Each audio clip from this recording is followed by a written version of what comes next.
So ayan mga paps, kaya na tayo kay Joyride. Bali nag-aantay na lang tayo makukuha natin booking. Since bigay na tayo kay Joyride, di muna natin in-on yung auto accept niya para makapili tayo ng gusto natin booking. Pero kung wala talaga tayo makukuha, siguro i-on na lang natin tong auto accept ni Joyride para automatic papasukan na lang tayo ng booking natin. Kaya lang din na tayo makakapili ng booking pagka naka-auto accept tayo. Walang pumapasok mga paps. Tanghali na kasi tayo lumabas. Ginagawa kasi tayo itong umaga. Bali nag-aatid tayo ng estudyante. Nasikaso ko muna kasi anak ko sa pagpasok sa eskwelahan. Kaya tanghali na tayo nakalabas ngayon. Tsaga-tsaga lang sa pagantay. Siguro na may makukuha pa rin tayong booking dito. Tapos mga 5:30 sundo naman tayo kay Commander. So may limit lang yung natin paglabas natin kay Joyride. Walang pumapasok Auto-accept booking na nga natin. Try natin. Hindi tayo pinapasukan ng booking dahil siguro tanghali na rin. Karamihan sa mga tao nakapasok na ng trabaho o kaya mga estudyante. Bihira na talaga yung booking pagka gantong oras na. Kumbaga parang patay na oras na to, tanghali. Auto-accept na nga natin. Try natin. Tignan natin makakakuha tayo ng booking. Wala pa rin pumapasok mga paps. Auto-accept na, wala pa rin pumapasok. 91 pesos. Meron na tayong first booking. Siya yung pinaka-unang magiging pasahero natin. Let's go mga paps. Parang uulan pa Medyo kabado tayo konti. Wala din naman pinagkaiba sa Lalamove. Ang kaibahan lang dito, tao yung iaangkas natin. Ito yung pinaka-unang maaangkas natin kay Joyride. Binuksan ko na pala yung auto-accept natin kasi walang pumapasok na booking. Hello po, magandang tanghali. Joyride rider po. Kalabas na. Okay po. Sa Joyride, ma'am? Ano po, Ma'am Macy? Okay. May dala po akong May helmet kayo? Okay. sandal kasama. Opo. Bakit kapag tumitingin ka, natutunaw ako? Bakit kapag lumalapit ka, kumakabog ang puso ko? Bakit kapag... Gusto mo dito sa unahan yung bag, ma'am? Ay, sorry. Wait po.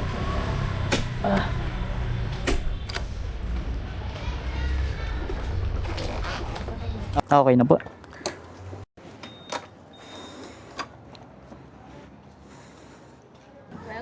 Hanggang 12. Kaya naman po. Malapit lang naman yan.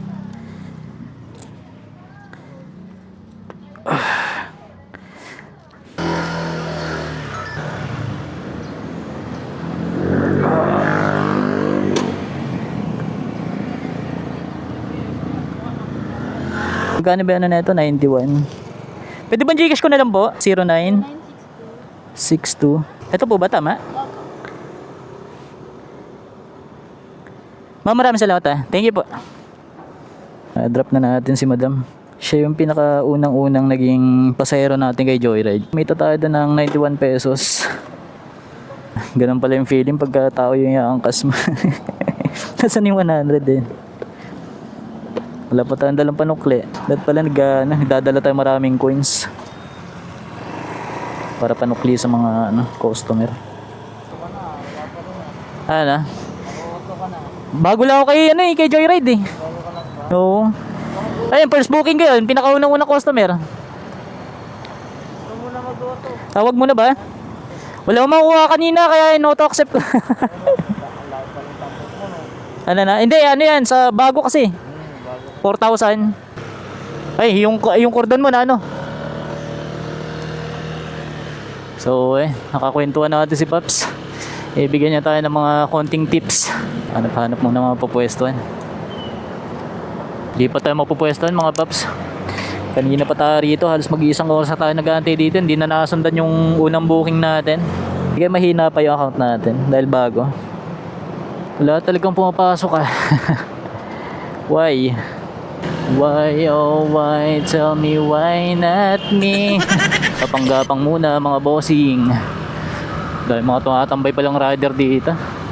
Baka kaya hindi nakakakuha tong account natin. Ganun ba yun? Parang sa Lalamove landing kaya ata. Exit tayo rito.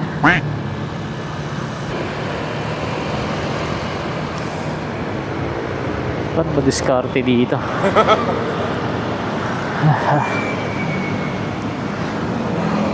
Hirap kumuha ng booking eh. Kaya dito wala rin pumapasok ah.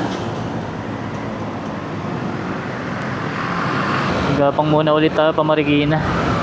Dati nakuha ang booking doon. Hindi na nasundan yung unang booking natin. Uwi muna tayo.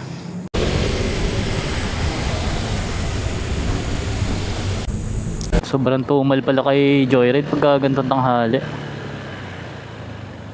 Eh, landing kinalamang ni Lalamove. Walang oras na mahina sa kanya. Umaga, tanghali, gabi, malakas yung booking kay Lalamove eh.